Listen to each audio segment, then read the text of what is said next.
Selamat siang Tribuners, Anda sedang menyaksikan live update Tribun News bersama saya Firda Nanda. Siang ini kan kami sajikan informasi terkini dan menarik untuk Anda yang dilaporkan secara langsung oleh reporter kami di lapangan. Dan inilah live update selengkapnya. Kita ke berita pertama, Saudara. Polda Sumut menjadwalkan pemanggilan 8 tersangka yang mengakibatkan tewasnya tahanan kerangkeng Bupati Langkat nonaktif terbit rencana Perangin-Angin Jumat 25 Maret. Sebelumnya polisi telah melayangkan surat panggilan kepada para tersangka yang diduga kuat menyiksa tahanan hingga meregang nyawa.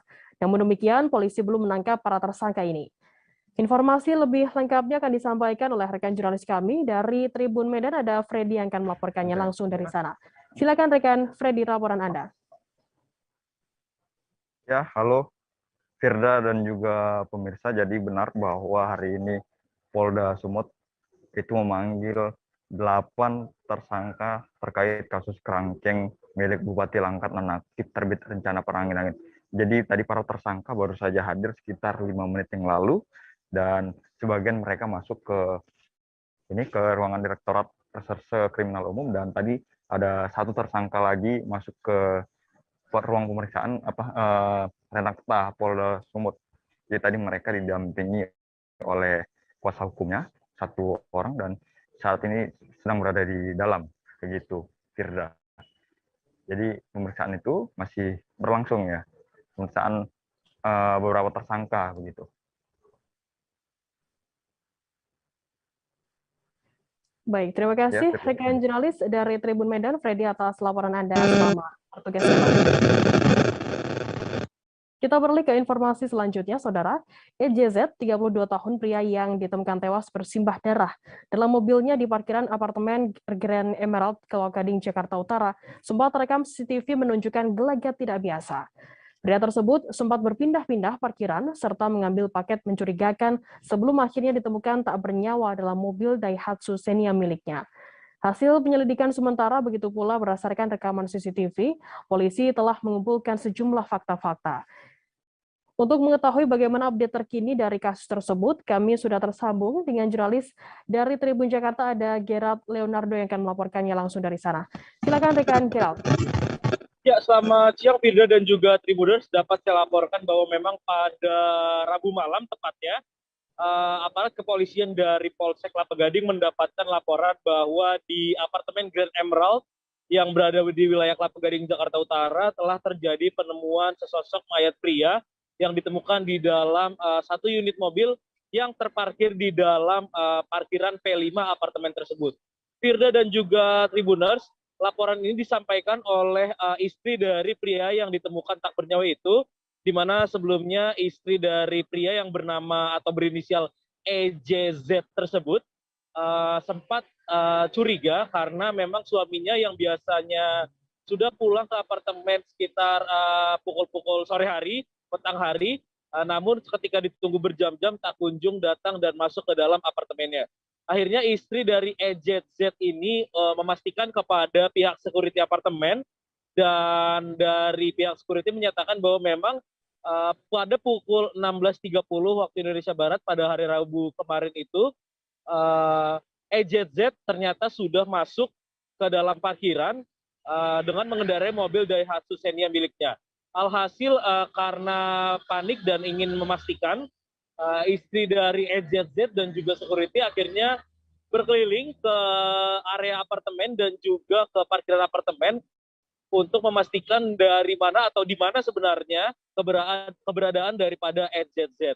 Kemudian ketika istri dari pria tersebut dan juga si security berkeliling, mereka menemukan atau melihat mobil milik EJZ terparkir di parkiran P5, dan ketika didekati mobil memang dalam kondisi terkunci dan di dalamnya ternyata sudah ada jenazah EJZ yang tampak berlumuran darah.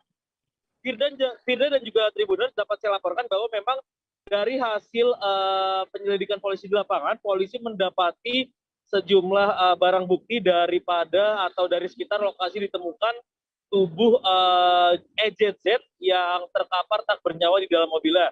Yang pertama ialah memang kemeja atau pakaian yang dipakai oleh EJZ ini berlumuran darah. Begitu pula polisi juga menemukan luka sayatan di leher bagian tengah EZZ, serta polisi juga menemukan pisau yang diduga digunakan untuk melakukan penusukan ke leher daripada EZZ ini. Pisau tersebut ditemukan di bagian door trim yang berada persis di sebelah kanan daripada EZZ. Selain itu juga Firda dan juga Tribuners dapat saya laporkan bahwa memang dari parkiran atau dari dekat parkiran P5, polisi juga mendapati barang bukti lainnya, yaitu bekas daripada natrium cyanida yang sebelumnya sempat terekam CCTV diambil oleh EZZ dalam terbungkus paket dari parkiran P2. Memang dalam rekaman CCTV yang berhasil didapatkan oleh aparat kepolisian, EZZ ini ketika sebelum ditemukan tewas di dalam mobilnya sempat berpindah-pindah parkiran sebelum akhirnya berhenti di parkiran P5. Firda dan juga Tribuners, dari pukul 16.30 sampai pukul 20.30 waktu Indonesia Barat Rabu kemarin, dari hasil rekaman CCTV yang dilihat pihak kepolisian, memang tak ada satupun orang lainnya yang mendatangi atau mendekati mobil EZZ, dan dalam periode waktu tersebut juga setelah beberapa kali keluar mobil, EZZ terlihat dalam rekaman CCTV tidak keluar kembali dari mobilnya hingga akhirnya ditemukan tewas sekitar pukul 20.30 waktu Indonesia Barat pada Rabu kemarin. Firda. Terima kasih rekan jurnalis dari Tribun Jakarta atas laporannya, Gerald Leonardo melaporkan langsung dari Jakarta. Dan Tribuners, jurnalis kami juga sudah menghimpun keterangan dari Kompol Rio Mikael Tobing, Kapolsek Kelapa Gading. Berikut liputannya untuk Anda. 2022 kami mendapatkan laporan pada pukul kurang lebih 21.00 malam hari bahwa ada penemuan mayat di parkiran P5 apartemen Grand Emerald. Setelah kami mendapatkan laporan, kemudian anggota Polsek Kelapa Gading datang ke TKP dan menemukan kondisi di mana korban dalam keadaan sudah tidak bernyawa dengan posisi duduk di kursi tengah belakang kursi supir pengemudi mobil Xenia, Daihatsu Xenia, dengan kondisi mobil tersebut sudah kaca pecah di bagian depan sebelah kiri. Setelah itu kami kemudian melaksanakan penyelidikan dan olah TKP terlebih dahulu, dan kemudian kami mendapatkan bahwa pada saat ditemukan korban dalam posisi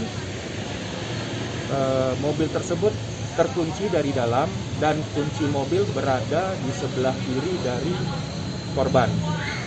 Kemudian ditemukan juga pisau yang diduga digunakan untuk menusuk korban di leher dengan luka kurang lebih panjang 3-5 cm melintang di leher bagian tengah.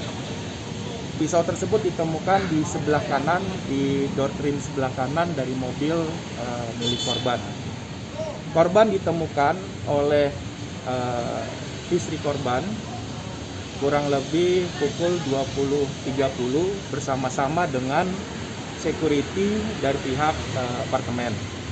Kemudian karena kondisi mobil dalam keadaan terkunci, pihak security kemudian mencoba untuk membuka mobil dengan cara memecahkan kaca jendela, yaitu kaca jendela depan sebagian sebelah kiri.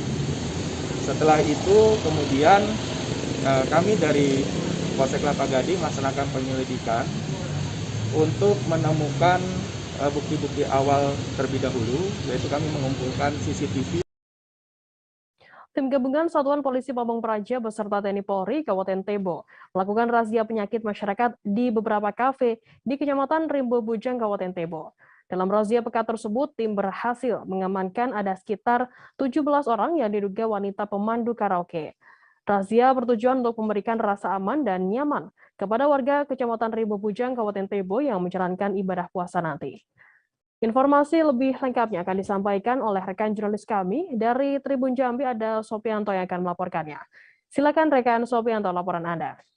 Oke, terima kasih rekan Firda dan Tribuners. Dapat saya laporkan Tim Gabungan Satuan Polisi Pamong Praja, Satpol PP, beserta TNI Polri Kabupaten Tebo melakukan razia penyakit masyarakat yang disingkat dengan Pekat di beberapa KP di Kecamatan Rimau Bujang, Kabupaten Tebo. Dalam razia Pekat tersebut, tim berhasil mengamankan ada sekitar 17 yang diduga pemandu karaoke.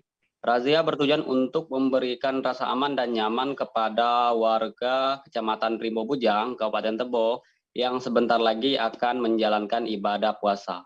Pada saat razia tersebut, Satpol PP menurunkan sebanyak 15 orang personil, sedangkan dari Polres Tebo ada 5 orang, TNI ada 2 orang personil. Pengamanan wanita penghibur dilakukan di beberapa tempat. Yang pertama di KP Ginting, KP ST, dan KP Topo di Kecamatan Rimau Bujang, Kabupaten Tebo. Dari 3 KP tersebut diamankan 17 wanita penghibur dianggap rawan penyakit masyarakat, yang juga dilakukan penertiban terhadap penjual minuman keras. Nah, salah satu wanita yang diamankan, Gigi, berasal dari Palembang, mengatakan dirinya baru sepekan berada di Kecamatan Rimau Bujang, Kabupaten Tebo. Nah, Gigi juga menjelaskan sebelumnya dirinya bekerja sebagai wanita penghibur di Dumai. Nah, ketika dirinya ditanya beberapa yang mendapat bayaran, diakuinya dia dibayar 50.000 per jam. Namun untuk penghasilan tambahan tergantung pria hidung belang yang membayarnya atau memberi saweran. Menurut keterangan dari yang dihimpun dari beberapa wanita yang diamankan, ia menjelaskan bahwa dirinya bukan berasal dari Kabupaten Tebo, namun ada beberapa daerah, mulai dari Palembang, Medan, Riau, hingga Dumai. Nah, Kepala Bidang Kabid Penegakan Peraturan Daerah, Pol PP Kabupaten Tebo, M. Yani, saat dikonfirmasikan, Kamis 3/2022 mengatakan razia dilakukan dalam rangka menyambut bulan suci Ramadan. Nah, untuk itu umat muslim bisa menjalankan ibadah puasa dengan tenang tanpa gangguan. Nah, dikatakan M. Yani, untuk mengantisipasi peredaran minuman keras dan petasan, Satpol PP Kabupaten Tebo perlu melakukan patroli di seluruh kecamatan yang ada di Kabupaten Tebo. Nah, kegiatan ini bertujuan untuk menjaga situasi yang kondusif, nyaman bagi masyarakat, khususnya di Kabupaten Tebo menjelang bulan puasa. Begitu rekan Pilka. Baik, terima kasih rekan jurnalis dari Tribun Jambi, Sopianto, atas laporannya. Selamat bertugas kembali. Dan tadi Tribuners, Sopianto juga sudah menghimpun keterangan dari Muhammad Yani, Kabid Penegak Peraturan Daerah Kabupaten Tebo. Berikut liputannya untuk Anda. Assalamualaikum warahmatullahi wabarakatuh. Terima kasih. Adapun kegiatan kami pada malam hari ini adalah penegakan Perda. Yang pertama, Perda Kabupaten Tebo nomor 7 tahun 2003 tentang larangan pembuatan tuna susila. Yang kedua, penegakan Perda Kabupaten Tebo nomor 2 tahun 2013 tentang penanggulangan minuman keras. Yang ketiga, Perda nomor 3 tahun 2013 tentang ketertiban umum. Nah, selanjutnya kita adalah surat tugas dari Kasat Satpol PP. Bergabung dengan tim dari Kepolres 5 orang, dari TNI 2 orang, dari Satpol PP 15 orang. Jadi yang malam tadi itu yang terjaring itu melanggar perda yang mana, Bang? Dari 3 perda itu? Kalau dari 3 perda, pertama termasuk Perda miras, yang kedua tuna sosial, karena banyak dari rekan-rekan itu sudah melewati batas dalam rangka tempat-tempat hiburan rumah-rumah, warung rumah-rumah tadi. Ya. Berapa orang Bang yang kita? Jumlah yang hasil dari giat kami 17 orang dari Bang, 3 KP. Berapa TKP Bang? 3 KP. 3 KP ya? KP mana aja Bang? 1 KP Ginting, yang kedua KP Topo, yang 3 KP SG. Itu Rimau Bujang semua? Rimau Bujang semua, sementara Rimau Bujang semua. 17 itu wanita semua? Wanita semua. Pemilik KP ada yang kita bawa Bang? Untuk sementara pemilik KP cuma kita ambil identitasnya, kemudian pada hari ini kami suruh menghadap untuk konfirmasi tentang pertanggungjawabannya tentang tempat penyediaan tempat hiburan tersebut. Nah, dengan menggunakan KP ini Bang, dengan ini ada pelanggaran, apakah ada denda atau pemilik KP? Kita nanti sesuai dengan aturan yang ada yang terdapat di Kabupaten Tebo, kalau memang itu mengacu kepada denda, tetap kita denda. Kemudian terhadap yang anak-anak pelanggar ini nanti mungkin untuk lebih awal, angka awal kami mungkin sebatas teguran atau Rumah 2 tingkat tak berpenghuni di Jalan Raya Tanjung Kelayang, Desa Ersaga, Kecamatan Tanjung Pandan, Kabupaten Belitung terbakar pada Kamis 24 Maret. Rumah tersebut berukuran cukup besar, berdinding putih dan dikelilingi pagar permanen. Tak diketahui pasti apa penyebab kebakaran rumah yang cukup besar tersebut. Warga yang mengetahui munculnya api di rumah tersebut langsung melaporkan kejadian ini pada petugas BPBD dan pemadam kebakaran Kabupaten Belitung. Informasi lebih lengkapnya akan disampaikan oleh rekan jurnalis kami dari Pos Belitung, ada Disa Aryan yang akan melaporkannya. Silakan rekan Disa, laporan Anda. Baik, Tribuners, betul sekali Firda, bisa dilaporkan bahwa rumah berukuran cukup besar, berdinding putih dan dikelilingi oleh pagar permanen berada di Jalan Raya Tanjung Kelayang di Desa Ersaga, Tanjung Pandan, Belitung, Kamis 24 Maret 2022 sekitar pukul 00.30 ataupun dini hari mengalami kebakaran. Tidak diketahui pasti apa penyebab kebakaran tersebut, namun kobaran api sempat membumbung tinggi hingga ke bagian atap rumah. Kondisi rumah berlantai 2 itu dalam keadaan kosong alias tidak ada penghuni. Warga yang mengetahui munculnya api di rumah tersebut langsung melapor kejadian ini ke BPBD dan Damkar Kabupaten Belitung. Berselang sekitar 30 menit setelah berada di lokasi, petugas Damkar dibantu Polsek Tanjung Pandan dan Polres Belitung maksud kami berhasil memadamkan kobaran api yang sempat membesar. Dan RU1 Damkar BPBD dan Kabupaten Belitung Muhammad Husin mengaku tidak mengetahui pasti pemicu dari kebakaran itu. Saat petugas tiba di lokasi, kondisi kobaran api sudah membesar. Dalam pemadaman kebakaran ini, pihak BPBD ataupun Damkar juga mengerahkan 2 unit mobil Damkar untuk memadamkan api. Tidak ada kendala dalam pemadaman api tersebut, namun kondisi yang gelap membuat petugas pemadam kebakaran harus melihat sisa-sisa api yang masih menyala dengan menggunakan senter handphone. Sementara itu dari Polsek Tanjung Pandan, Kapolsek Tanjung Pandan, Kompol Iman Teguh Prasetyo mengaku belum bisa memastikan penyebab kebakaran rumah kosong tersebut karena masih dalam tahap penyelidikan. Demikian Firda. Baik, terima kasih rekan jurnalis dari Pos Belitung Disa Aryan di atas laporannya mengenai kebakaran di sana. Dan tadi Tribuners, jurnalis kami juga sudah menghimpun keterangan dari Muhammad Husin dan RU1 Damkar dan BPBD Belitung. Berikut liputannya untuk Anda. Untuk kejadian ini Bang, kira-kira jam berapa Bang? 5 laporan jam 12 kurang 10 menit. 5 laporan dari di pos berdasarkan laporan dari Bapak Suwarti. Bang, Bang untuk pas tibanya tim dari Damkar sendiri Pak, apinya Bang kondisi masih besar, cukup besar apinya, membakar atap rumah kosong ini. Dan anggota langsung melakukan penyemprotan. Bang, untuk penyebab sendiri Bang sejauh ini Bang?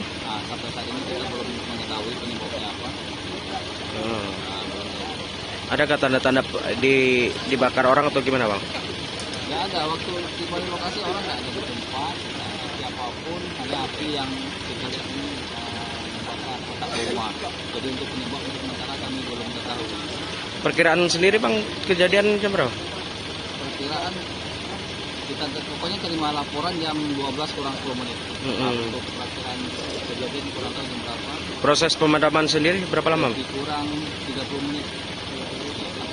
Kendalanya Bang, pemadam sudah? Oh. Untuk personil berapa yang diturunkan Bang sama armada? Armada kita turunkan 2 unit. Untuk anggota 14 anggota ditambah anggota RC di UGD. Bang, Abang sendiri ke Ketua Regu 3 Bang? Iya betul. Ketua Regu 3, SIN Bang ya? Iya. Oke, siap Bang. Pemerintah pusat kembali menerapkan kebijakan terbaru mengenai ketentuan perjalanan seperti halnya bagi pelaku perjalanan luar negeri atau PPLN. Aturan karantina bagi PPLN kini tak lagi diberlakukan di sejumlah bandara internasional ataupun di sejumlah pelabuhan lintas batas laut di Indonesia. Artinya setiap PPLN yang tiba di Indonesia tak lagi diharuskan menjalani karantina, namun masih disyaratkan untuk menjalani tes swab COVID-19. Informasi lebih lengkapnya akan disampaikan oleh rekan jurnalis kami. Dari Tribun Kaltara ada Maulana Ilham Faudi yang akan melaporkannya langsung dari sana. Silakan rekan Faudi, laporan Anda. Baik, rekan Firda dapat dilaporkan bahwa pada hari Rabu kemarin pihak pemerintah pusat memutuskan untuk tidak lagi mewajibkan karantina bagi para pelaku perjalanan luar negeri atau PPLN. Artinya PPLN tidak lagi diwajibkan untuk karantina setibanya di Indonesia. Namun khusus untuk di wilayah Kaltara yang berbatasan dengan Malaysia, khususnya untuk para pelaku perjalanan luar negeri dari pekerja migran Indonesia atau PMI, pihak Satgas COVID-19 Kaltara memastikan bahwa tiap PMI yang nantinya tiba di Indonesia, khususnya di pelabuhan lintas batas laut di Nunukan, nantinya tetap harus diwajibkan menjalani tes swab, baik itu antigen ataupun PCR. Ini dilakukan untuk memastikan para PMI yang tiba di Indonesia di Nunukan ini bebas dari COVID-19. Pihak Satgas COVID-19 juga memastikan nantinya bila nantinya ada PMI yang terpapar COVID-19 akan menjalani tes karantina untuk beberapa hari, lalu akan menjalani tes PCR. Sehingga nantinya para PMI ini setibanya di Indonesia itu sudah tidak lagi terpapar COVID-19. Selain itu, pihak Satgas COVID memastikan bahwasanya bila para PMI yang tiba di Nunukan ini nantinya akan dilakukan tes swab antigen itu di lokasi atau di tempat di pelabuhan. Kendati para PMI itu membawa surat keterangan bebas COVID-19 dari Malaysia atau negara asalnya, namun tes COVID-19 tetap dilakukan di lokasi ataupun di pelabuhan. Demikian rekan Firda laporannya. Baik, terima kasih rekan jurnalis dari Tribun Kaltara Maulana Ilham Faudi atas laporannya. Selamat bertugas kembali. Tribuner, selesai jeda kami akan kembali dengan informasi menarik lainnya, tetaplah di Live Update. Oke, apa kabar Bang Arif di sini untuk strateginya? Kalau saya sendiri di Jumip 37 ini yang semalam baru mulai, saya udah hitam. Sebenarnya aku nggak ngerasa itu penangkapan atau penggerebegan atau apapun itu. Karena gitu, posisinya aku kriteria. Jadi kita mengenal disebut dengan stroke yang tidak berdarah dengan stroke yang berdarah. Stroke yang tidak berdarah itu biasanya ditandai dengan adanya penyumbatan. Kalau itu terjadi di sini mungkin pikirnya tidak ke situ kali ya, tapi kalau di Korea atau di Kamboja itu ada beberapa paper yang saya itu mas, ya. Dulunya tukang koran. Oh gitu ya. Tukang koran. Ya, saya baca itu Pak. Tuh kan pernah baca kan? Ya. Jadi kalau saya jadi tanggam itu udah bersyukur banget. Si anak ini dijadikan sebagai tersangka begitu. Ya kalau ini kita bicara yang di luar kasus Situbondo ya. Dengan nama hujan shower, di mana terdapat batas jelas antara daerah hujan dan tidak hujan yang biasanya terjadi pada fase awal master stage atau tahap berbahaya itu Kang. Jadi mulai artinya terjadinya perlembekan. Nah itu untuk penetrasi akan sulit gitu ya. Dok, saya ini menurut saya memang tidak mudah, bukan urusan tanah diambil. Kalau misalnya Amerika Serikat sekarang, Rasulullah mengatakan dalam sebuah hadis bahwa berpuasa di 6 hari Syawal itu. Oke, apa kabar Bang Arif di sini untuk strateginya? Kalau saya sendiri di Jumip 37 ini yang semalam baru mulai, saya udah hitam. Sebenarnya aku nggak ngerasa itu penangkapan atau penggerebegan atau apapun itu. Karena gitu, posisinya kriteria. Jadi kita mengenal disebut dengan stroke yang tidak berdarah dengan stroke yang berdarah. Stroke yang tidak berdarah itu biasanya ditandai dengan adanya penyumbatan. Kalau itu terjadi di sini mungkin pikirnya tidak ke situ kali ya, tapi kalau di Korea atau di Kamboja itu ada beberapa paper yang saya itu mas, ya. Dulunya tukang koran. Oh gitu ya. Tukang koran. Ya, saya baca itu Pak. Tuh kan pernah baca kan? Ya. Jadi kalau saya jadi tanggam itu udah bersyukur banget. Si anak ini dijadikan sebagai tersangka begitu. Ya kalau Ini kita bicara yang di luar kasus Bongombol ya. Dengan nama hujan shower, di mana terdapat batas jelas antara daerah hujan dan tidak hujan yang biasanya terjadi pada fase awal mature stage atau tahap Berbahaya basah. itu Kang. Jadi mulai artinya terjadinya perlembekan. Nah itu untuk penetrasi akan sulit. Gitu ya. Dok, saya ini menurut saya memang tidak mudah, bukan urusan tanah diambil. Kalau misalnya Amerika Serikat sekarang, Rasulullah mengatakan dalam sebuah hadis bahwa berpuasa di 6 hari Syawal itu. Oke, apa kabar Bang Ariski di sini untuk strateginya? Kalau saya sendiri di Jumit 37 ini yang semalam baru mulai, saya udah pas. Sebenarnya aku nggak ngerasa itu penangkapan atau penggerebegan atau apapun itu. Karena gini loh, posisinya aku kriteria. Jadi kita mengenal disebut dengan stroke yang tidak berdarah dengan stroke yang berdarah. Stroke yang tidak berdarah itu biasanya ditandai dengan adanya penyumbatan. Kalau itu terjadi di sini mungkin pikirnya tidak ke situ kali ya. Tapi kalau di Korea atau di Kamboja itu ada beberapa paper yang Saya itu Mas, dulunya tukang koran. Oh gitu ya. Tukang koran. Ya, saya baca itu Pak. Tuh kan, pernah baca kan? Ya. Jadi kalau saya jadi tanggam itu udah bersyukur banget. Si anak ini dijadikan sebagai tersangka begitu. Ya, kalau ini kita bicara yang di luar kasus Bongombol ya. Dengan nama hujan shower, di mana terdapat batas jelas antara daerah hujan dan tidak hujan yang biasanya terjadi pada fase awal mature stage atau tahap Berbahaya basah. itu Kang. Jadi mulai artinya terjadinya perlembekan. Nah itu untuk penetrasi akan sulit. Gitu ya. Dok, saya ini menurut saya memang tidak mudah, bukan urusan tanah diambil. Kalau misalnya Amerika Serikat sekarang, Rasulullah mengatakan dalam sebuah hadis bahwa berpuasa di 6 hari Syawal itu. Oke, apa kabar Bang Ariski di sini untuk strateginya? Kalau saya sendiri di Jumit 37 ini yang semalam baru mulai, saya udah pas. Sebenarnya aku nggak ngerasa itu penangkapan atau penggerebegan atau apapun itu. Karena gini loh, posisinya aku kriteria. Jadi kita mengenal disebut dengan stroke yang tidak berdarah dengan stroke yang berdarah. Stroke yang tidak berdarah itu biasanya ditandai dengan adanya penyumbatan. Kalau itu terjadi di sini mungkin pikirnya tidak ke situ kali ya. Tapi kalau di Korea atau di Kamboja itu ada beberapa paper yang Saya itu Mas, dulunya tukang koran. Oh gitu ya. Tukang koran. Ya, saya baca itu Pak. Tuh kan, pernah baca kan? Terima kasih Anda masih bersama kami di live update. Kita beralih ke informasi selanjutnya, Saudara. Pihak pemerintah Kota Serang mengeluarkan kebijakan mengenai aktivitas masyarakat selama Ramadan dan Idul Fitri 1443 Hijriah. Upaya pengaturan aktivitas masyarakat tersebut tercantum di Peraturan Daerah atau Perda Kota Serang Nomor 2 Tahun 2010. Salah satu aturannya menyebutkan setiap pengusaha restoran dan rumah makan serta warung pedagang makanan dilarang menyediakan tempat dan melayani orang menyantap makanan dan minuman pada siang hari selama Ramadan. Untuk mengetahui informasi lebih lengkapnya terkait hal ini akan disampaikan oleh rekan jurnalis kami dari Tribun Banten, ada Milda Niati yang akan melaporkannya. Silakan rekan Milda. Ya baik rekan Firda, terima kasih.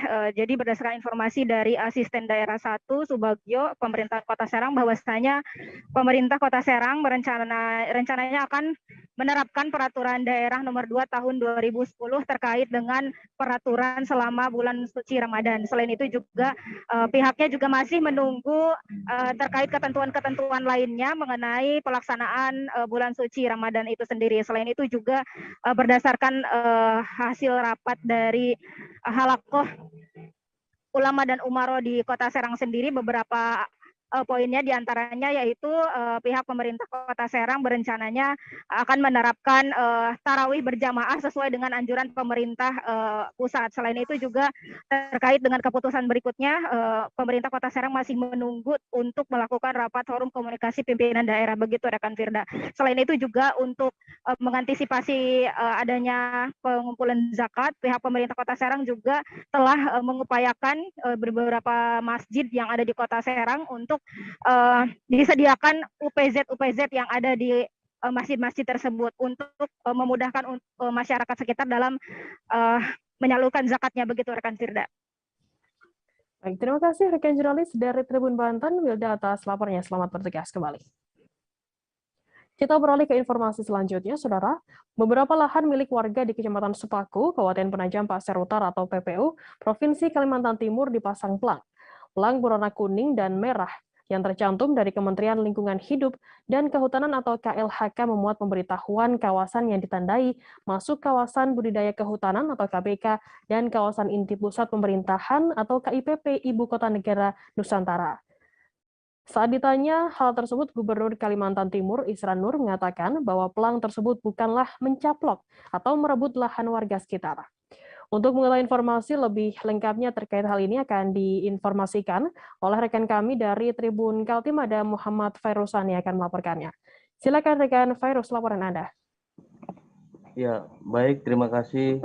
Selamat siang rekan Firda, selamat siang Tribuners. Ya, baik, saya melaporkan dari Kota Samarinda, Kalimantan Timur bahwa benar ada beberapa pelang yang dipasang oleh dari Kementerian KLHK beberapa waktu lalu, dan Gubernur Kalimantan Timur juga sudah menyampaikan bahwa tidak usah khawatir bahwa itu hanya pendataan dan untuk mengidentifikasi beberapa persoalan yang ada di terkait lahan di sekitar area ibu kota negara. Dan itu adalah bentuk updating data untuk Kanwil Kementerian ATR BPN di Provinsi Kalimantan Timur. Nah, untuk kabar terbaru dari Ibu Kota Negara sendiri, Kementerian Lingkungan Hidup dan Kehutanan juga kemarin melakukan penindakan terhadap ada 11 pelaku yang melakukan kegiatan penambangan ilegal batubara di sekitar area hutan yang ada di IKN. Nah, dari 11 tersangka sendiri, mereka menetapkan 3 orang tersangka yang masing-masing perannya sebagai operator dan koordinator aksi penambangan liar di area sekitar ibu kota negara tersebut. Nah, untuk lokasi tepatnya ada di Taman Hutan Raya di Bukit Suharto, tepatnya di kilometer 43, di mana aktivitas tersebut terbiasa dilakukan pada malam hari. Nah, pada malam hari, tepatnya Senin, pukul 12 malam 00 waktu Indonesia Tengah, tim penindakan gabungan dari Gakum KLHK Republik Indonesia bergabung dengan Balai Gakum Wilayah Kalimantan melakukan penindakan dan menyita beberapa alat berat serta ada beberapa catatan terkait aktivitas illegal mining tersebut. Kemarin Dirjen Pak Direktur Jenderal dari Gakum KLHK Republik Indonesia sendiri, Rasio Ridho Sani, juga datang langsung untuk melakukan press release terkait dengan aktivitas penambangan ilegal yang mana telah diungkap oleh jajarannya bersama gabungan dari KLHK Republik Indonesia pada Senin lalu. Nah, untuk beberapa barang bukti yang telah disita sendiri, yakni ada beberapa alat berat, ada 1 dump truck, 1 mobil operasional yang digunakan untuk ke lokasi oleh para pelaku, serta ada beberapa bukti adanya kegiatan coal getting yang mana batu bara tersebut telah dikeruk dari tanah yang dilakukan pengerukan. Untuk lebih jelas lagi, Gakum KLHK juga menerangkan hari ini aktivitas penambangan ilegal tersebut masih didalami dan ditelusuri aliran dana. Penyidik sendiri di dalam hal ini PPNS dari Gakum Balai Gakum Wilayah Kalimantan diperintahkan dan diinstruksikan untuk segera melakukan koordinasi dengan PPATK. Begitu rekan Firda. Ya, baik. Terima kasih rekan jurnalis dari Tribun Kaltim Muhammad Fairuzani atas laporannya. Dan akan kami tampilkan Tribuners keterangan dari Rasio Ridho Sani, Ketua Direktur Jenderal Gakum KLHK Republik Indonesia. Berikut liputannya untuk Anda. Tidak lanjuti laporan masyarakat ini. Jadi sekali lagi kami sampaikan, kami tidak akan berhenti menindak pelaku kejahatan di kehutanan dan mereka harus dihukum seberat-beratnya. Kenapa? Agar ada efek jerah. Mereka ini tidak hanya merusak lingkungan hidup, merusak hutan, merugikan negara, akan kehilangan pendapatan negara, tapi juga mereka mengancam kehidupan masyarakat kita. Bencana ekologis dari tindakan kejahatan ini sangat erat kaitan. Ya, dampak kejahatan kehutanan akan rusak ekosistem dan juga berpotensi menimbulkan bencana ekologis. Jadi ini kejahatan luar biasa. Harus kita tindak setegas-tegasnya. Mereka harus dihukum seberat-beratnya agar ada efek jerah. Kenapa harus ada efek jerah? Di lokasi yang sama, pada tahun 2020 kita lakukan penindakan juga. Kita lakukan penindakan di mana pelakunya yaitu saudara Budiansyah bin Paliwe telah dipenjara 4 tahun dan denda 1,5 miliar. Tapi masih terjadi juga. Itu kami sampaikan. Kecelakaan tunggal terjadi di ruas Jalan Ahmad Yani, kilometer 161, Desa Kapuh Barikin, RT 6, Kecamatan Haruyan, Kabupaten Hulu Sungai Tengah, Kalimantan Selatan. Sebuah tronton mengangkut 30 ton semen milik PT Konch dari Tanjung, Kabupaten Tabalong, tercebur ke sungai pada Jumat 25 Maret. Sang sopir Hadni, 48 tahun, warga desa Masingai, Kabupaten Tabalong, berhasil lolos dari maut. Setelah berhasil keluar dari pintu depan bagian kanan dibantu oleh warga setempat. Informasi lebih lengkapnya untuk update terkini mengenai kecelakaan tersebut, kami sudah tersambung dengan jurnalis dari Banjarmasin Post, ada Hanani yang akan melaporkannya dari sana. Silakan rekan Hanani.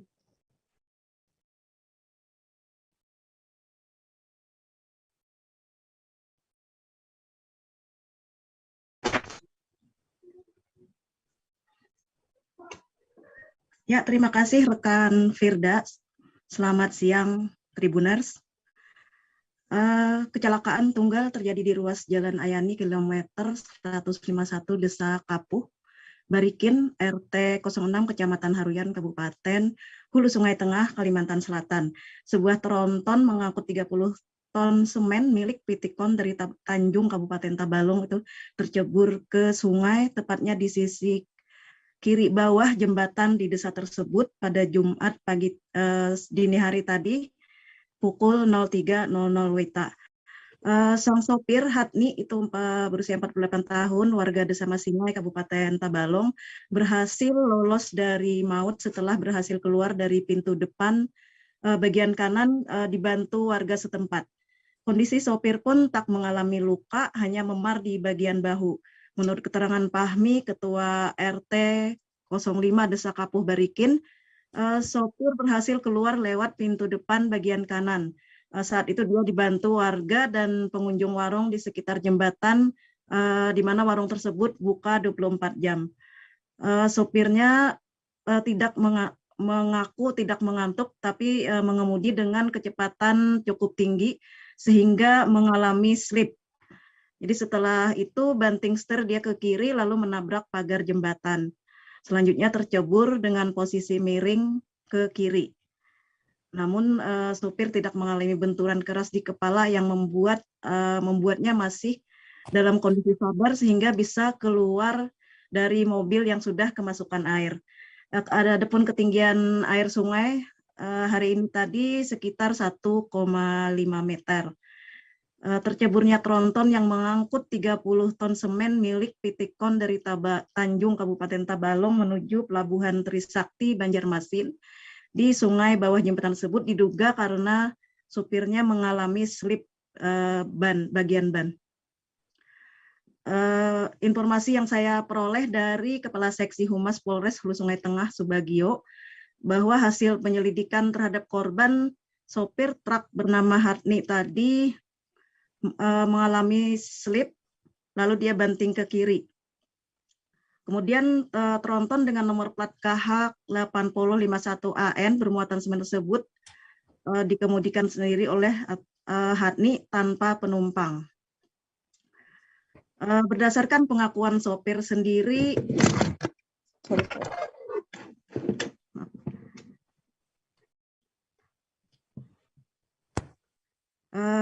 Sekian Hanani. Ya, bentar. Sebagian ada untuk pengakuan sopir tadi, dia yang ikut melakukan evakuasi saat mengemudi dia tidak mengalami kondisi mengantuk, namun dia mengemudi dengan kecepatan cukup tinggi di jalan. Karena kondisi jalan sendiri saat itu diguyur hujan deras. Habis diguyur hujan deras maksud saya. Akibat kecelakaan tersebut, jaringan pipa milik PDAM Hulu Sungai Tengah, instalasi Kota Kecamatan Haruyan itu juga mengalami patah dan suplai air bersih terganggu. Sebagian ada yang mati total dan sebagian lagi tetap mengalir namun tidak deras. Menurut keterangan Kepala EKK PDAM Haruyan Nurmansah mengatakan pihaknya sudah menutup bagian pipa yang patah, namun untuk perbaikan baru bisa dilakukan setelah tronton yang dengan panjang 10 meter tersebut diangkat dari sungai. Sampai siang tadi tronton nahas tersebut belum dievakuasi. Demikian Firda. Baik, terima kasih rekan jurnalis dari Banjarmasin Pos Hanani atas laporannya. Selamat bertugas kembali. Dan tadi Tribuners, Hanani juga sudah menghimpun keterangan dari Fahmi, Ketua RT Desa Kapuh Barikin, Kecamatan Haruyan. Berikut liputannya untuk Anda.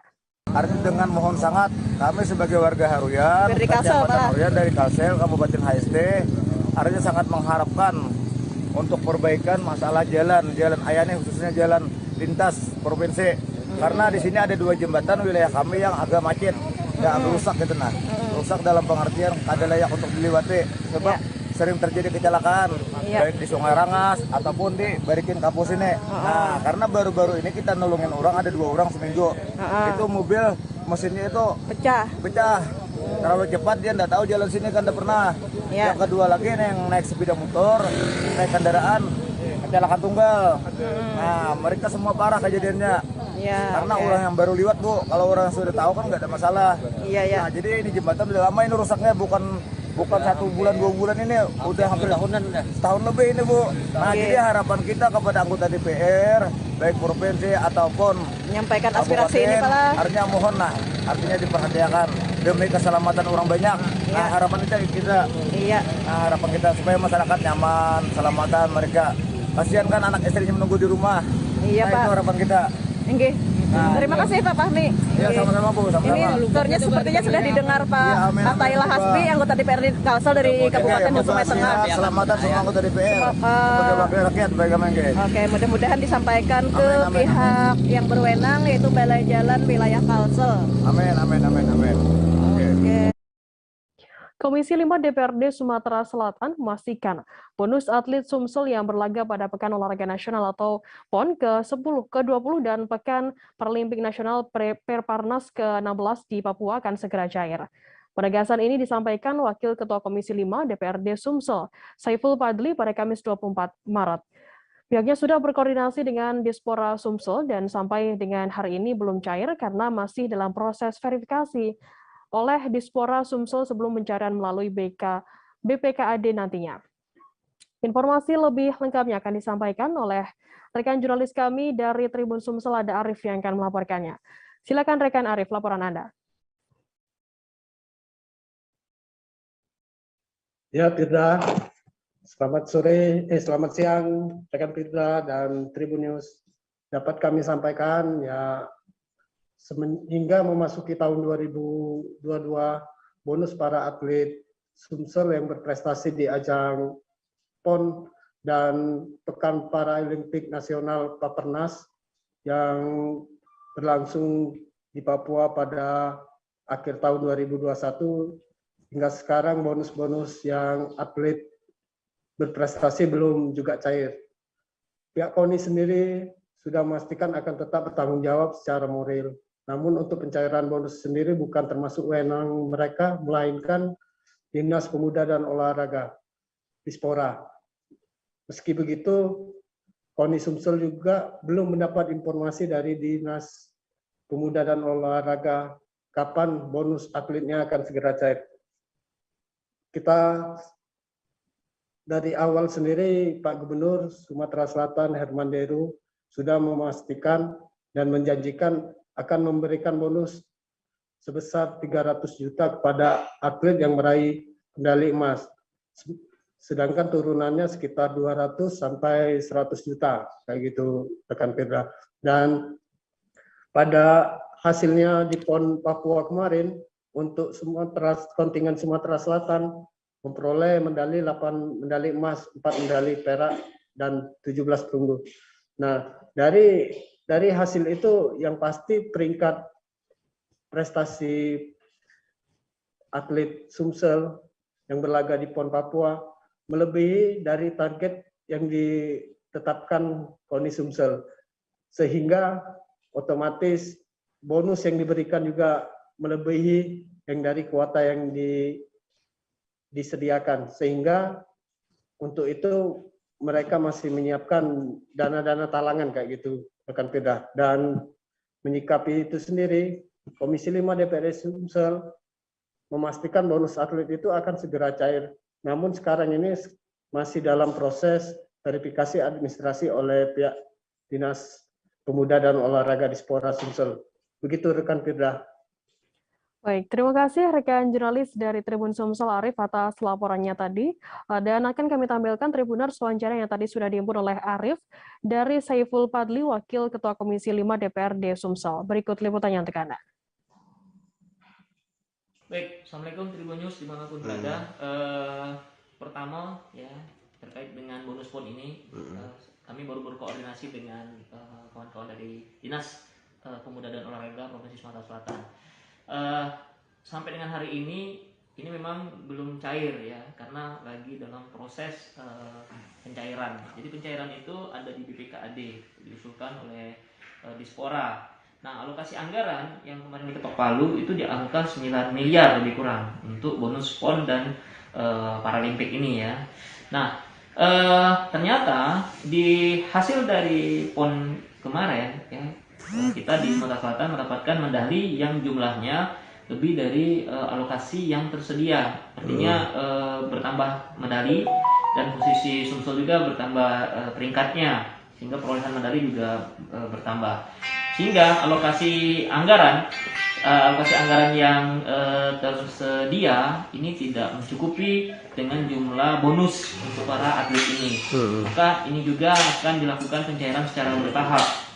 Di tahap awal sedang dalam proses, ini lebih kurang 9 miliar. Dinas Pemuda dan Olahraga Provinsi Sumatera Selatan ini sedang dalam proses tahap pencairan. Artinya sekarang ini sedang diverifikasi data baik dari PON maupun dari Paralimpik yang kemarin di Papua. Nah, sehingga setelah proses verifikasi data ini, informasi yang kami dapatkan dari Dispora, ini dana ini insya Allah akan segera dicairkan.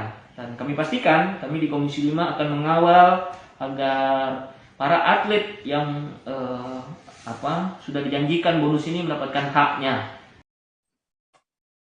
Pemerintah Kabupaten Wajo berencana mengundang penceramah Ustadz Firanda Andirja pada puncak perayaan Hari Jadi Wajo ke-623 pada 29 Maret mendatang. Namun rencana Pemkab Wajo mendatangkan Ustadz Firanda menuai penolakan dari sejumlah ormas Islam di Kabupaten Wajo. Informasi lebih lengkapnya akan disampaikan oleh rekan jurnalis kami dari Tribun Timur, ada Hardian Syah Abdi yang akan melaporkannya. Silakan rekan Abdi, laporan Anda.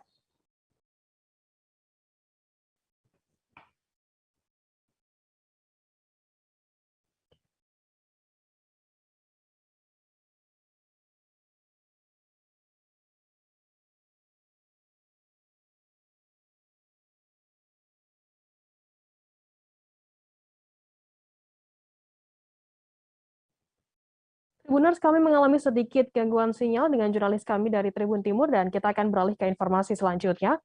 Seorang pemuda warga desa Pagutan, Kecamatan Manyaran, Wonogiri, meninggal dunia selesai mengalami kecelakaan pada Rabu 23 Maret malam. Kecelakaan tersebut terjadi di Jalan Raya Manyaran, Wuryantoro, atau tepatnya di Dusun Watu Payung, Dusun Gunungan, Kecamatan Manyaran. Kasat Lantas Polres Wonogiri AKP Marwanto mengatakan, pemuda tersebut berinisial IS, 20 tahun mengalami kecelakaan dengan kendaraan tidak dikenal. Informasi lebih lengkapnya akan disampaikan oleh rekan jurnalis kami dari Tribun Solo, ada Erlangga Bima Sakti akan melaporkannya. Silakan rekan Bima, laporan Anda. Ya, siap. Selamat siang Tribuners, selamat siang Firda. Untuk kecelakaan tabrak lari kemarin di Manyaran, Jalan Raya Manyaran Mentaro itu terjadi pada Rabu malam, jadi sekitar pukul 21. Jadi saat itu pemuda bernama ISP, warga Desa Pabutan, Kecamatan Manyaran itu sedang berjalan dari arah Wuryantoro menuju Manyaran. Jadi dari arah barat menuju arah timur. Saat itu korban mengendarai sepeda motornya CB 150R dengan plat nomor B3789FRE. Sementara untuk kendaraan lain yang terlibat dengan kecelakaan dengannya itu tidak diketahui. Jadi saat si korban ini hendak mendahului, jadi kendaraan yang tidak diketahui yang terlibat kecelakaan itu di depannya, dan si korban ini ingin mendahului. Jadi ketika mengambil dari sisi kanan, itu oleng dan terjatuh ke sebelah kiri sehingga terjadi kecelakaan. Jadi kemungkinan itu terlindas dari kendaraan yang tidak dikenal itu. Untuk luka, korban mengalami luka ya di kepala dan meninggal di unit gawat darurat Puskesmas Wuryantoro. Jadi saat itu juga sempat ada warga yang melihat. Jadi warga yang melihat itu menyaksikan kronologi kecelakaan itu. Jadi kendaraan yang terlibat itu ketika mengalami kecelakaan dengan korban yang bernama ISP ini, pemuda 20 tahun ini, jadi tidak berhenti menolong, malah lari dan melanjutkan perjalanan.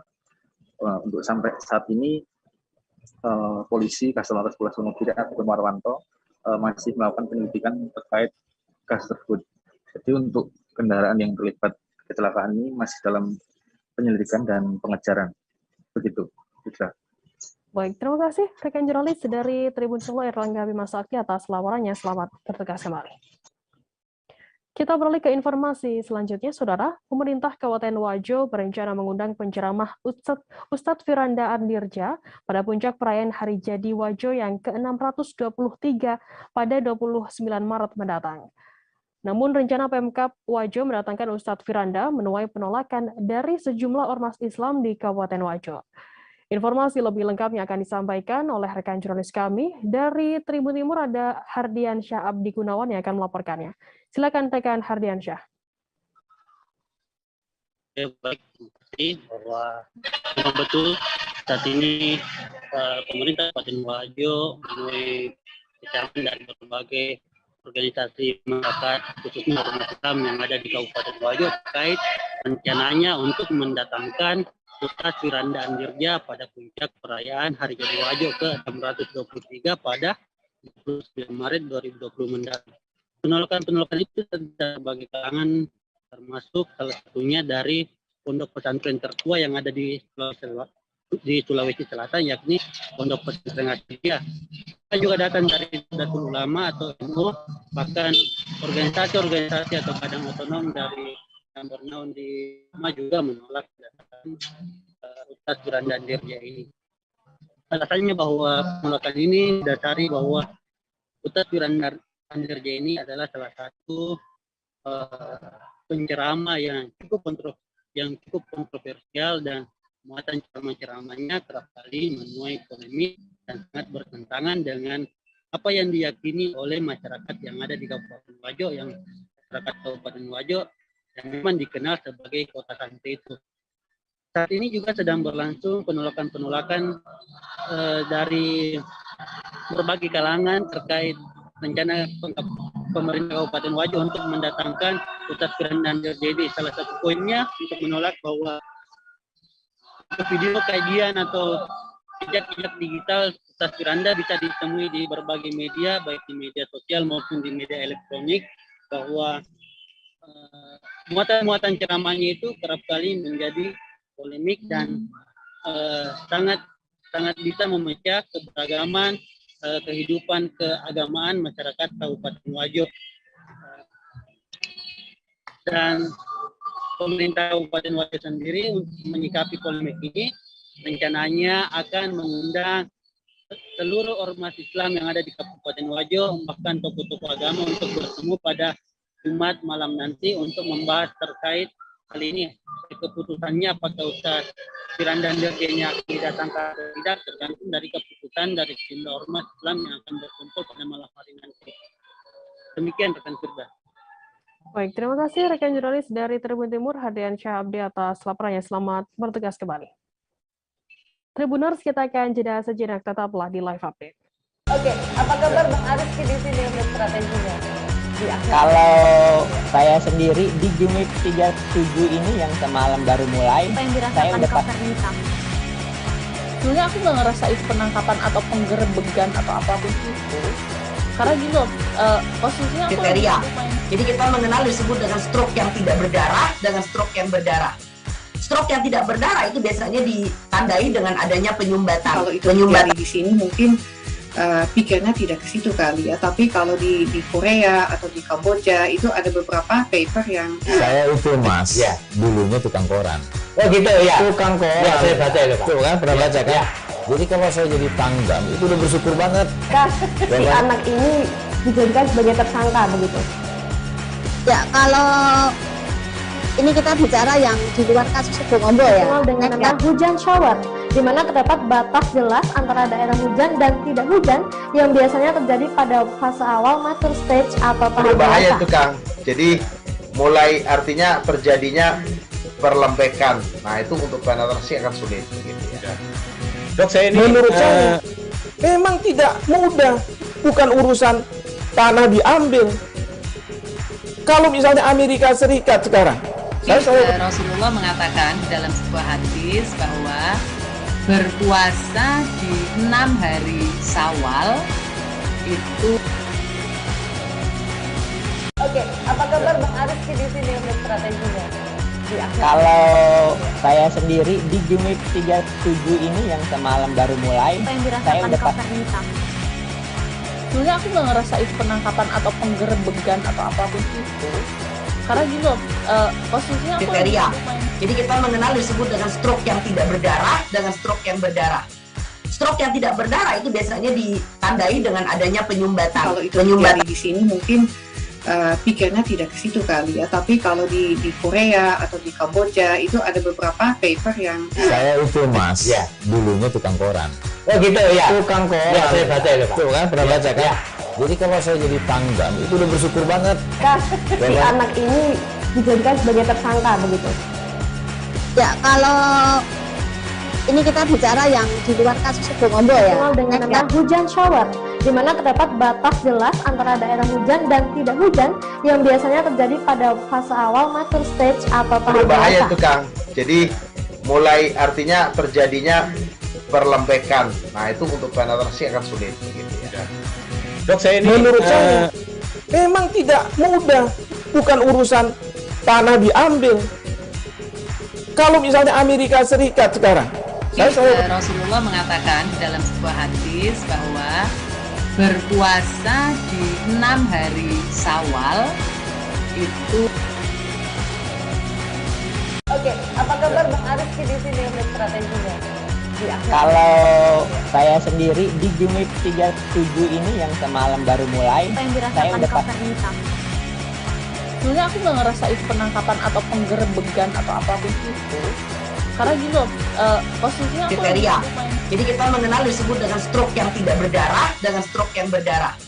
Stroke yang tidak berdarah itu biasanya ditandai dengan adanya penyumbatan. kalau itu terjadi di sini mungkin pikirnya tidak ke situ kali ya. Tapi kalau di Korea atau di Kamboja itu ada beberapa paper yang Saya itu Mas, Ya. dulunya tukang koran. Oh gitu ya. Tukang koran. Ya, saya baca itu Pak. Tuh kan, pernah Ya. baca kan? Ya.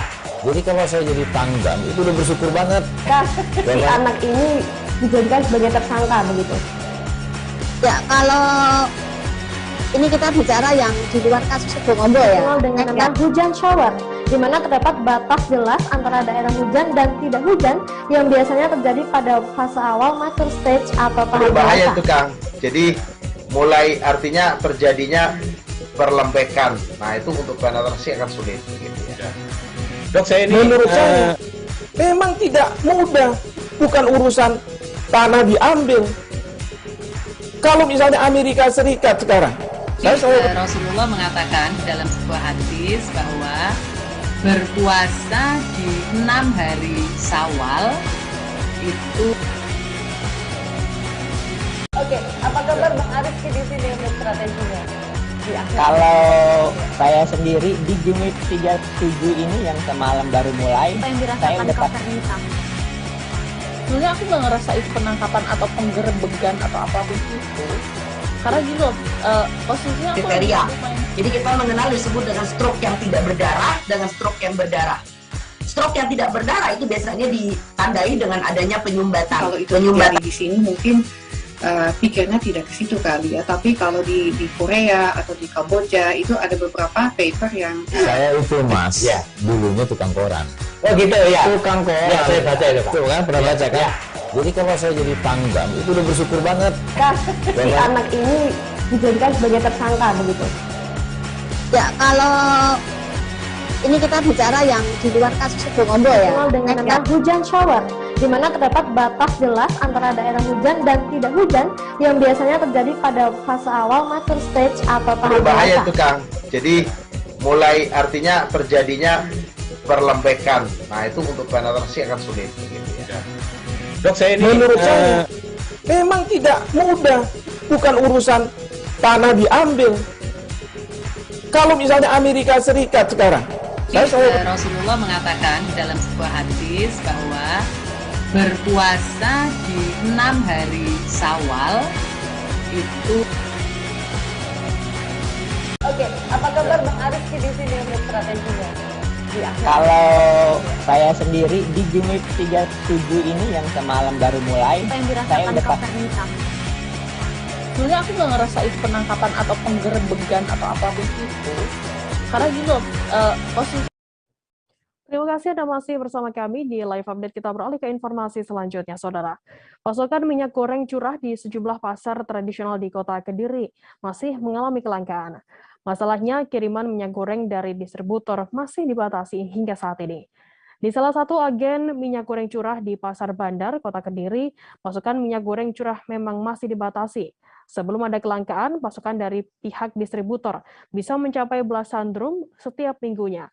Namun sejak ada kelangkaan minyak goreng curah, pasokan dibatasi hanya 5-6 drum setiap minggunya. Untuk mengetahui informasi lebih lengkapnya, saat ini kami sudah tersambung dengan jurnalis dari surya.co.id, ada Didi Masudi yang akan melaporkannya. Silakan rekan Didi, laporan Anda.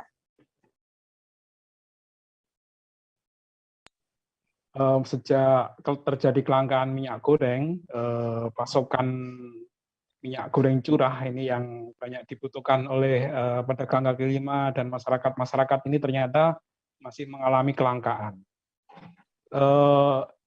Menurut penjelasan salah satu agen di Pasar Bandar, biasanya sebelum terjadi kelangkaan, setiap minggunya itu mendapatkan pasokan minyak goreng antara 15 sampai 18 drum per minggunya. Masing-masing drum berisi 200 liter minyak goreng. Namun semenjak terjadi kelangkaan minyak goreng termasuk minyak goreng curah, distribusi minyak goreng dari pihak distributor itu memang sangat dibatasi. Jadi rata-rata setiap minggu mereka hanya dapat kiriman 5 drum saja, 5-6 drum. Bahkan tidak hanya setiap minggu, kadang-kadang pengirimannya molor hanya terjadi pada 10 hari sekali. Jadi dalam sebulan itu hanya dipasok 3 kali, dan setiap pasokan itu hanya dibatasi 5-6 drum. Dan ini sangat kurang sekali karena dalam kondisi normal itu setiap bulan itu 18 drum minyak goreng curah yang dijual di Pasar Bandar itu sudah habis dalam waktu 2-3 hari. Namun semenjak terjadi kelangkaan, begitu kiriman minyak goreng datang, itu hanya butuh waktu hanya 1-2 hari sudah habis. Dan dari penjelasan pihak agen, mereka menjualnya antara 14.000 sampai 15.000 per liter. Nah, dan ini memang sangat dibutuhkan ini minyak goreng curah ini bagi kalangan pedagang kaki lima dan masyarakat warung-warung yang ada di Kota Kediri. Untuk menjaga distribusi ini sebenarnya pihak aparat kepolisian telah melakukan semacam pemantauan gitu ya di beberapa pasar tradisional dan toko-toko. Nah, dari hasil pemantauan yang dilakukan aparat kepolisian bahwa pasokan minyak goreng curah ini memang ya sangat terbatas sekali, sehingga masih belum mencukupi. Namun yang terjadi sebaliknya untuk minyak goreng kemasan yang harganya sekarang di kisaran 22.000 sampai 24.000 per liternya itu sangat banyak sekali. Sehingga masyarakat yang biasanya membeli minyak goreng curah yang harganya memang lebih murah terpaksa membeli minyak goreng kemasan yang harganya memang lebih mahal. Demikian, Firda. Baik, terima kasih rekan jurnalis dari surya.co.id, Didi Masudi atas laporannya. Selamat bertugas kembali. Dan tadi Tribuners, jurnalis kami juga sudah menghimpun keterangan dari Kasenan, agen minyak goreng curah di Pasar Bandar Kota Kediri, dan juga Kapolsek Mojoroto Kota Kediri, Kompol Muklason. Berikut liputannya untuk Anda. Masih langka. Dapat jatah berapa Pak ini Pak? Saya kemarin dapat 5 drim. 5 drim. Ya. Itu per hari apa dikirim? Seminggu sekali? Oh, enggak pasti Pak. Kadang-kadang 10 hari. Kadang-kadang barusan ini 1 minggu sudah dikirim lagi. Tapi 5 drim itu kalau keadaan begini. Jatahnya ya 5 drim itu ya? Ya, kalau enggak normal Pak itu. Kalau normal ya sampai 18-15 drim. Oh, gitu. Ya. Berapa Pak per liternya jenengan beli terus kemudian dijual? Ada yang 14. Kan kalau 1 liter itu kan enggak ada 1 kilo tuh Pak. Jadi kalau jual per kiloan itu kadang-kadang saya naikin 500.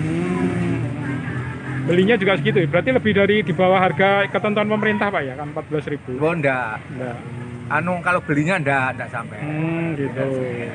Jualnya 14 berapa? 500? 15 pernah. Oh itu. Sekarang benar-benar langka Pak ya? Oh langka, benar-benar langka. Langka ya. Dapat kirimannya dari mana? Sama pedagang. Dan kalau harga di pasar tradisional gimana? Harga yang di pasar tradisional gimana? Nah, harga di pasar tradisional itu tadi saya cek ada yang 14.000, ada yang 17.000, ada yang 15.000. Mungkin yang dari distributor langsung dia hanya mungkin ambil untungan 500 sampai 1.000. Kalau dari distributor mungkin 13.000, 500 mereka jual 14.000 sampai 15.000. Kalau yang curah berapa dan harganya ke pasar tadi? Untuk pasokan di pasar-pasar. Nah itu di pasar-pasar itu memang dari distributor itu yang berlangganan. Artinya sudah ada agen-agen yang dituju dari distributor. Jadi nanti yang tidak masuk agennya distributor biasanya tidak dikasih, sehingga mereka mencari di tempat lain. Dan kalau sidak ini apakah antisipasi untuk adanya penimbunan atau seperti apa sebetulnya? Karena kita cek ini supaya tidak terjadi ada penimbunan ataupun pedagang ataupun distributor yang nakal, artinya tidak dijual, disimpan. Nah, kita cek kalau nanti di pasaran itu ada atau tidak ada kemana gitu. Sedangkan di toko-toko ini kadang tinggal sedikit, maka kita cek gudang-gudang juga. Kalau memang ada, ya harus segera dijual, artinya tidak disimpan. Perusahaan Umum Badan Urusan Logistik Kantor Wilayah Provinsi Sulawesi Tenggara atau Perum Bulog Kanwil Sultra bekerja sama dengan Fakultas Ekonomi dan Bisnis Universitas Haluoleo Kendari. Dekan FEB UHO Kendari, Profesor Dr. Haji Arifuddin mengatakan, penandatanganan kerjasama ini merupakan tindak lanjut dari MOU sebelumnya antara UHO bersama Bulog Sultra beberapa waktu lalu. Informasi lebih lengkapnya akan disampaikan oleh rekan jurnalis kami dari Tribun News Sultra, ada Husni Husen yang akan melaporkannya langsung dari sana. Silakan rekan Husni, laporan Anda. Ya, baik. Terima kasih, Firdab. Baik, betul memang Firdab, kemarin telah terjadi penandatanganan MOU yang dilakukan oleh Fakultas Ekonomi dan Bisnis atau FEB Universitas Haluoleo tepatnya di gedung perkuliahan Fakultas Ekonomi dan Bisnis Universitas Haluoleo pada hari Kamis tanggal 14 Maret kemarin 2022 yang bekerja sama dengan Perum Bulog Kantor Wilayah Sulawesi Tenggara. Nah, dalam penandatanganan MOU ini senada dengan apa yang disampaikan oleh Dekan Fakultas Ekonomi dan Bisnis Universitas Haluoleo Kendari dan juga Ketua, maksud kami Kepala Perum Bulog Kantor Wilayah Sulawesi Tenggara, yaitu penandatanganan ini merupakan tindak lanjuti dari penandatanganan sebelumnya yang dilakukan oleh Perum Bulog bersama Universitas Halu Oleo yang ditandatangani langsung oleh Rektor Universitas Halu Oleo.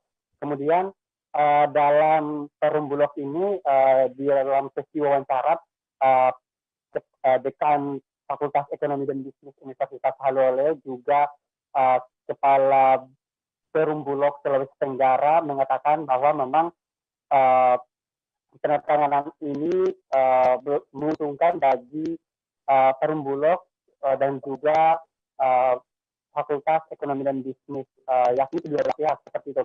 Dari sisi Perum Bulog yaitu pendistribusian bagi ASN aparatur sipil negara di lingkup Sulawesi Tenggara dapat terpenuhi dan bisa mencapai target dari apa yang ditargetkan oleh Pemprov Sulawesi Tenggara. Begitu pula dengan apa yang diterima oleh dari Fakultas Ekonomi dan Bisnis, yaitu dengan adanya tanda tanganan bersama Perum Bulog ini, ASN di lingkup Fakultas Ekonomi dan Bisnis Universitas Halu Oleo dapat mendapatkan berbagai komoditi yang memang harga jualnya lebih murah daripada harga jual di pasaran. Kemudian lebih lanjut, usai dari kegiatan penandatanganan MOU ini, Perum Bulog Sultra menggelar kuliah umum yang membahas soal kelangkaan minyak yang terjadi di Sulawesi Tenggara beberapa pekan terakhir. Demikian rekan Firda yang dapat saya informasikan. Baik, terima kasih rekan jurnalis dari Tribun News Ultra, Husni Husin atas laporan Anda. Selamat bertugas kembali. Kita beralih ke informasi selanjutnya, Saudara. Minyak goreng curah mulai langka di Kabupaten Polewali Mandar, Sulawesi Barat. Sejumlah pedagang di pasar tradisional, toko maupun agen di wilayah ini mulai kehabisan stoknya. Akibat kondisi tersebut, para pedagang terpaksa tidak menjual minyak goreng curah. Informasi lebih lengkapnya akan disampaikan oleh rekan jurnalis kami dari Tribun Sulbar, ada Hasan Basri yang akan melaporkannya langsung dari sana. Silakan rekan Hasan, laporan Anda. Ya, benar sekali bahwa memang beberapa hari terakhir ini minyak curah di pasar di Kabupaten Polewali Mandar ini memang sulit didapatkan karena alasan dari pengakuan sejumlah pedagang ini sudah beberapa hari ini, bahkan 3 hari kalau nggak salah pengakuannya tidak mendapatkan pasokan dari distributor. Para pedagang belum mengetahui alasan sehingga distributor tidak menyuplai stok atau pasokan minyak curah ini. Namun mulai stok ini tidak ada semenjak pasca pencabutan harga eceran tertinggi oleh pemerintah. Sementara ini juga dikeluhkan sejumlah warga karena apalagi menjelang memasuki bulan suci Ramadan. Dari penjelasan Dinas Perdagangan Kabupaten Polewali Mandar sendiri, setelah kami konfirmasi bahwa pasokan minyak curah ini kosong di sejumlah pasar Kabupaten Polewali Mandar ini akibat tertahan di distributor. Dan Dinas Perindustrian dan Perdagangan Kabupaten Polewali Mandar berjanji akan melakukan koordinasi dengan pihak distributor ini terkait upaya untuk mengantisipasi kelangkaan stok minyak curah di Kabupaten Polewali Mandar ini. Begitu, Firda. Baik, terima kasih rekan jurnalis dari Tribun Sulbar, Hasan Basri atas laporannya. Selamat bertugas kembali. Kita beralih ke informasi selanjutnya, Saudara. Pelaksanaan rapat pemilihan Komisi Pelayanan Pria atau kaum Bapak PKB Sinode Gemim dipimpin langsung Gubernur Sulut Oli Dondo Kambai yang juga Ketua Umum Panitia Pemilihan BPMS, BIPRA, dan Lansia Sinode Gemim. Kegiatan tersebut berlangsung di GOR Kompleks Stadion Dua Saudara, Manembo, Nembo, Bitung. Sebelum pelaksanaan pemilihan berlangsung, ibadah yang dipimpin oleh Sekretaris Umum Badan Pekerja Majelis Sinode Gemim, Pendeta Evert Tangel. Dan hingga informasi lebih lengkapnya akan disampaikan oleh rekan jurnalis kami dari Tribun Manado, ada Christian Wayongkiri yang akan melaporkannya. Silakan rekan Christian, laporan Anda.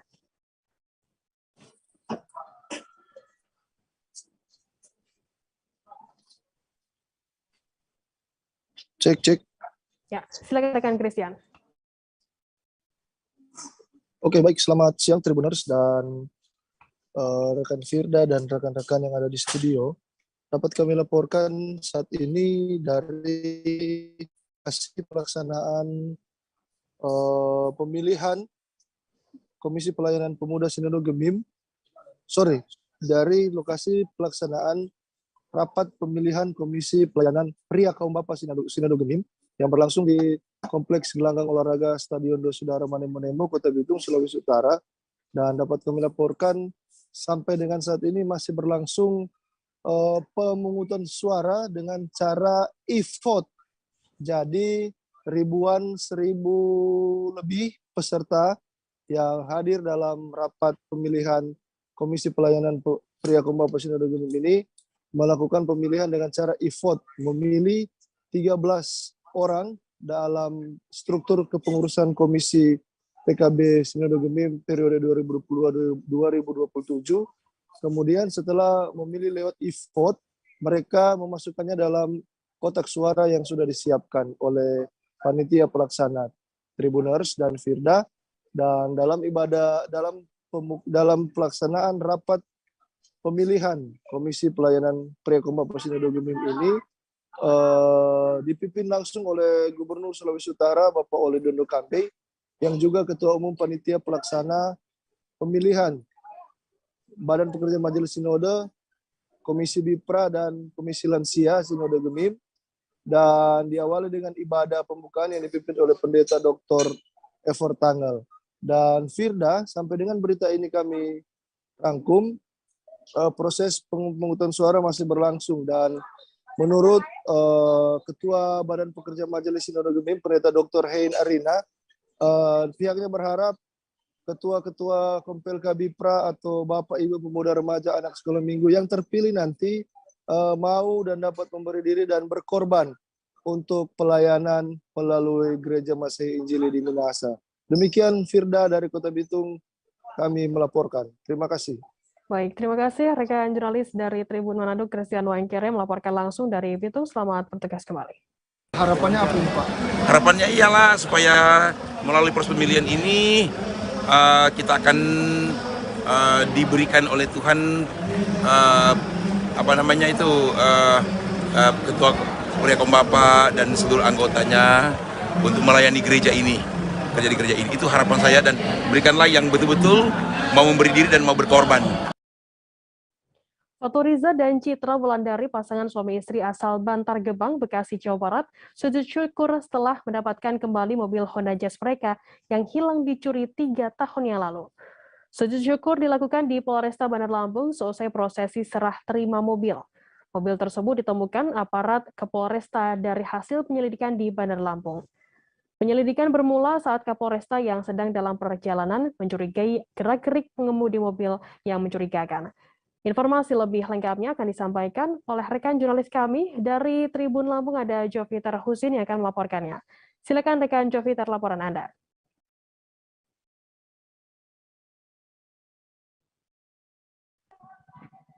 Baik, Firda, untuk berita ini sendiri bisa saya sampaikan bahwa untuk kejadian pencurian mobil tersebut terjadi pada tahun 2019 silam. Saat itu korban tak menyadari bahwa mobilnya hilang dicuri sekitar subuh waktu setempat.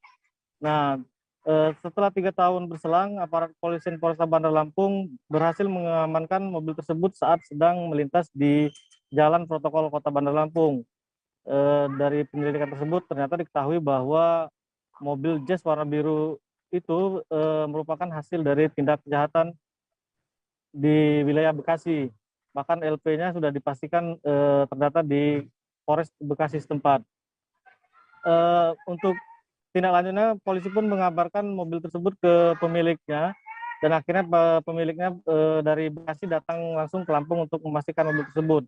Dan kemarin prosesi serah terima mobil tersebut sudah dilakukan oleh unit Ranmor Polresta Bandar Lampung. Dari Pasutri tersebut juga mengucapkan terima kasih atas kinerja kepolisian yang telah menemukan kembali mobilnya. Demikian, Firda.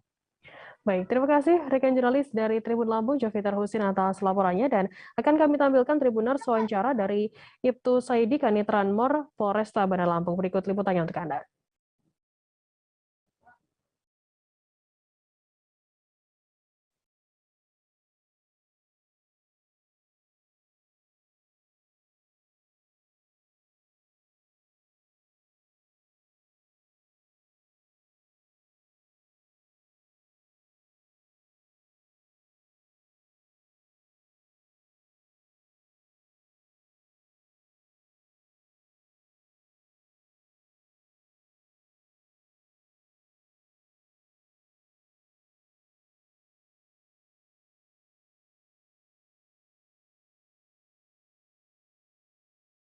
Raut bahagia menyelimuti wajah para jemaah umroh asal Bangka Belitung saat berkumpul di halaman asrama haji untuk melaksanakan ibadah umroh pada Kamis 24 Maret.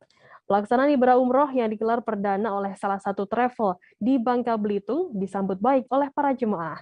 Pasalnya ibadah umroh ini menjadi momen yang dinanti-nanti umat muslim setelah 2 tahun terakhir tidak ada pelaksanaan ibadah umroh untuk jemaah asal Indonesia mengingat kondisi pandemi COVID-19. Informasi lebih lengkapnya akan disampaikan oleh rekan jurnalis kami dari Bangka Pos, ada Sela Agustika yang akan melaporkannya. Silakan rekan Sela, laporan Anda. Baik, terima kasih Firda dan Tribuners. Seperti kita ketahui, memang sejak 2 tahun terakhir ini pelaksanaan ibadah umroh ini tidak dilaksanakan mengingat kondisi pandemi COVID-19 saat ini. Nah, seperti diketahui saat ini pelaksanaan ibadah umroh telah kembali dilaksanakan. Hal ini sejalan dengan kebijakan pemerintah Arab Saudi dan Kementerian Agama yang telah melakukan pelaksanaan ibadah umroh di Indonesia. Nah, seperti diketahui, pelaksanaan ibadah umroh ini sangat disambut baik oleh pihak travel maupun para jamaah yang akan melaksanakan ibadah umroh. Suasana haru dan bahagia pun terlihat pada wajah pasangan suami istri yang akan melaksanakan ibadah umroh pada kemarin, ibadah umroh kemarin yang dilaksanakan perdana oleh pihak travel di Bangka Belitung, di mana wajah bahagia ini terpancar pada ratusan puluhan jamaah yang akan melaksanakan umroh yang akan berangkat ke Mekah ini, di mana salah satu pasangan suami istri asal Desa Rias, Kabupaten Bangka Selatan, Provinsi Bangka Belitung ini mengaku senang dan berbahagia karena dibuka kembalinya pelaksanaan ibadah umroh ini, di mana kedua pasangan suami istri yang berprofesi sebagai petani ini telah 10 tahun menyisihkan uang hasil panen dari petani ini untuk berangkat umroh, di mana sebelumnya kedua pasangan suami istri ini akan melaksanakan ibadah umroh ini pada tahun 2020 lalu. Namun karena kondisi pandemi COVID-19 saat ini, kedua pasangan suami istri ini rela untuk menunggu jadwal pemberangkatan umroh ini kembali dilaksanakan. Nah, pada saat pelaksanaan ibadah umroh ini kembali dilaksanakan, kedua pasangan suami istri ini sangat menyambut antusias dan menyambut baik akan pelaksanaan ibadah umroh tersebut, di mana kedua pasangan suami istri ini telah menyiapkan berbagai persiapan untuk melaksanakan ibadah umroh di Tanah Suci tersebut, mulai dari persiapan pembuatan paspor, persiapan manasik haji, dan lain sebagainya. Yang mana diketahui kedua pasangan suami istri ini juga akan melaksanakan ibadah haji, namun untuk waktu ini pelaksanaan ibadah haji ini masih dalam waktu tunggu, di mana tahun 2028 mendatang. Nah, di mana kedua pasangan suami istri ini memilih untuk melaksanakan ibadah umroh terlebih dahulu. Nah, sementara itu dalam pelaksanaan ibadah umroh yang telah diaktifkan kembali ini disambut baik oleh pihak travel yang ada di Bangka Belitung, di mana pihaknya telah melakukan pelaksanaan ibadah umroh ini kepada para jemaah-jemaah yang ingin melakukan ibadah ke Tanah Suci. Baik Firda Mungkin sekian. Ya, baik. Terima kasih rekan jurnalis dari Mengkapol, Stella Agustika atas laporannya. Selamat bertugas kembali. Kita beralih ke informasi selanjutnya, Saudara. Pengendara menuju Muara 2, Pulau Beringin atau sebaliknya perlu waspada. Akses jalan berbahaya tepatnya di wilayah Desa Simpang Campang, Kemu, Oku Selatan, sebab jalan amblas membentuk jurang. Akses jalan Provinsi Sumsel Bengkulu tersebut amblas memakan badan jalan, membentuk lubang besar dengan diameter panjang 3 meter dan kedalaman 5 meter. Informasi lebih lengkapnya akan disampaikan oleh rekan jurnalis kami dari Sriwijaya Pos, ada Alan Kusuma yang akan melaporkannya. Silakan rekan Alan, laporan Anda. Ya, terima kasih Firda. Di sini dapat kami laporkan perihal akses jalan provinsi, tepatnya di Kabupaten Ogan Komering Ulu Selatan di Jalan Muara 2 Pulau Beringin di Desa Simpang Campang. Tepatnya terdapat akses jalan yang cukup berbahaya, adanya lubang yang berdiameter panjang sekitar 5 meter dan dalam mencapai 3 meter, yang berada di sisi kiri jalan yang telah berlangsung sejak sebulan belakangan ini. Namun dalam setiap harinya atau kedepannya terpantau selalu mengalami penambahan amblasnya itu di badan jalan provinsi ini, sehingga mengakibatkan badan jalan cukup berbahaya, apalagi di lokasi akses jalan ini adanya jalur jalan yang sedikit menikung. Sementara lalu lalang pengendara siang hari maupun sore hari memang terpantau cukup ramai untuk melintasi jalan provinsi ini. Selain itu, untuk di jantung kota Muara 2 dapat kita laporkan Firda bahwa akses jalan ini dari jantung kota Muara 2 juga dilintasi untuk menuju ke 3 kecamatan, di antaranya Kecamatan Pulau Beringin, Siang Danau, dan Kecamatan Sungai Are, serta puluhan desa yang berada di 3 kecamatan tersebut yang terancam terisolir jika akses jalan ini terputus. Sebab setiap harinya akses jalan ini terpantau terus bertambah amblasnya tersebut, sehingga akan tidak mungkin jika segera tidak ditindaklanjuti akan terjadi akses ini akan terputus seperti itu, Firda. Baik, terima kasih rekan jurnalis dari Sriwijaya Pos, Alan Kusuma atas laporannya. Selamat bertugas kembali. Kita beralih ke informasi selanjutnya, Saudara. Justin Bieber dipastikan akan menggelar konsernya di Indonesia, tepatnya di kawasan Jakarta. Konser ini akan digelar di Stadion Madia Gelora Bung Karno pada 3 November 2022. Peter Haryani selaku founder and chief executive officer PK Entertainment mengatakan alasan pemilihan lokasi tersebut merupakan hasil diskusi dari manajemen artis dan juga promotor. Peter menjelaskan jika pihaknya tak bisa menggelar acara di stadion utama lantaran membutuhkan proses perizinan yang cukup panjang. Untuk mengetahui informasi lebih lengkapnya terkait hal ini akan disampaikan oleh rekan jurnalis kami dari wartakotalive.com, ada Ikhwana Mutuahmiko yang akan melaporkannya. Silakan rekan Ikhwana. Ya, terima kasih rekan Firda. Ya, bisa terdengar rekan Firda? Ya, silakan dilanjutkan rekan Ikhwana. Baik, untuk konser Justin Bieber sendiri rencananya akan terlaksana pada tanggal 3 November 2022. Untuk tiket sendiri yang paling murah dari konser ini ada sekitar 1.500.000 untuk para fans yang akan mau nonton, dan ada juga yang paling termahal di angka 8.500.000 untuk VVIP. Jika ingin lebih dekat dengan Justin Bieber bisa membeli tiket dengan harga 6 juta rupiah. Untuk terkait dengan lokasi, mengapa memilih di Gelora Bung Karno Madia, karena karena saat ini masih dalam kondisi pandemi dan pengurusan untuk Gelora Bung Karno Stadion Utama cukup sulit untuk saat ini, jadi diputuskan untuk di Gelora Bung Karno Madia. Untuk pembelian tiket sendiri bisa dibeli dimulai dari tanggal 29 Maret 2022. dari pukul jam 10 pagi dan akan diberitahukan oleh promotor. Sekian, terima kasih rekan Firda. Baik, terima kasih rekan jurnalis dari wartakotalive.com Ikhwana Mutahiko atas laporannya. Dan tadi Tribuners akan kami tampilkan wawancara yang sudah dihimpun oleh rekan kami, Ikhwana Mutahiko dari Peter Haryani, founder and Chief Executive Officer PK Entertainment. Berikut liputannya untuk Anda.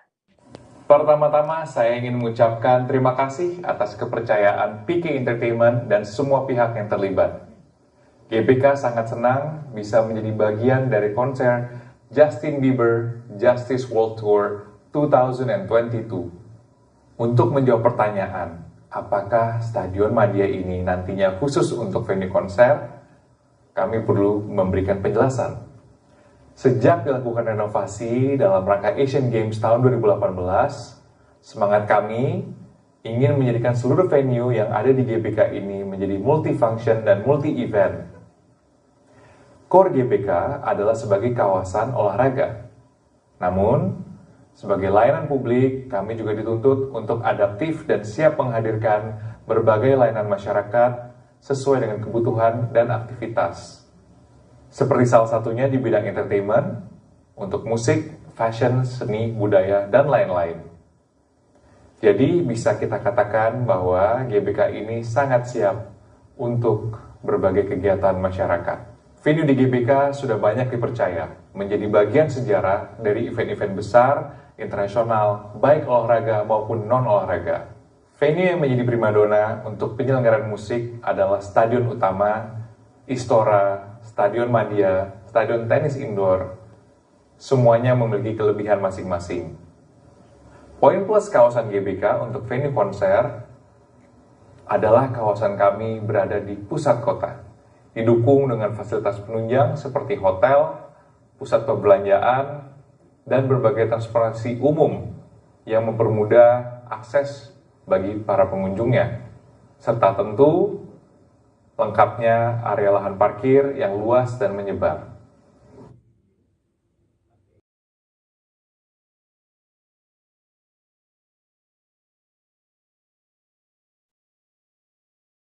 Tribuners, informasi tadi sekaligus menutup perjumpaan kita dalam live update hari ini.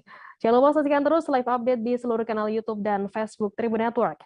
Saya Firda Ananda, mewakili kru petugas pamit undur diri. Terima kasih dan sampai jumpa. Jangan lupa like, subscribe, dan share ya!